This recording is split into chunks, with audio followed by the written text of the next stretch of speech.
ಮುದ್ದು, ಗಣೇಶ ಹೆಂಗಪ್ಪ ಹುಟ್ಟಿದ್ದು?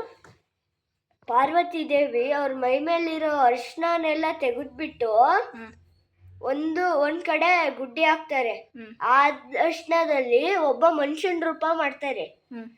ಅವಾಗ ದೇವತೆಗಳು ಕೊಟ್ಟಿರೋ ಶಕ್ತಿನೆಲ್ಲ ಆ ಮನುಷ್ಯನ್ಗೆ ಧಾರೆ ಎರೆದ್ಬಿಟ್ಟು ಅವರು ಜೀವಂತ ಗಣಪತಿ ಆಗ್ತಾರೆ. ಕಂದ, ಮನುಷ್ಯ ರೂಪದಲ್ಲಿರೋ ಗಣೇಶ ಆನೆ ರೂಪದಲ್ಲಿ ಹೆಂಗಾಯ್ತು? ಅದೇನು ಅಂದ್ರೆ ಪಾರ್ವತಿ ದೇವಿ ಹೇಳಿರ್ತಾರೆ, ನಾನ್ ಸ್ನಾನಕ್ಕೆ ಹೋಗ್ತೀನಿ, ನೀನು ಒಳಗ್ ಯಾರನ್ನು ಬರ್ದಂಗ್ ನೋಡ್ಕೊ ಅಂತ. ಅವಾಗ ಗಣೇಶ ಬರ್ತಾರೆ ಹೊರಗಡೆ, ಆಮೇಲೆ ಶಿವ ಬರ್ತಾರೆ ಆ ಜಾಗಕ್ಕೆ. ಅವಾಗ ಅವರು ಒಳಗಡೆ ಬಿಡ್ಲಿಲ್ಲ ಅಂತ ಶಿವನ ಗಣೇಶ ಅವರು ಗಣೇಶನ್ ತೆಗೆದ್ಬಿಡ್ತಾರೆ. ಅವಾಗ ಪಾರ್ವತಿ ದೇವಿ ಬರ್ತಾರೆ.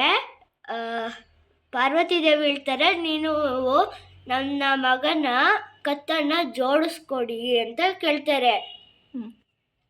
ಅವಾಗ ಶಿವ ಹೇಳ್ತಾರೆ,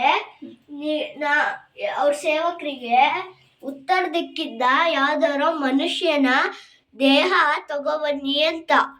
ಸೇವಕರಿಗೆ ಯಾವುದು ಮನುಷ್ಯನ ದೇಹ ಸಿಗಲ್ಲ. ಅವಾಗ ಅವರು ಒಂದು ಆನೆದು ತಲೆ ತಗೊಬರ್ತಾರೆ.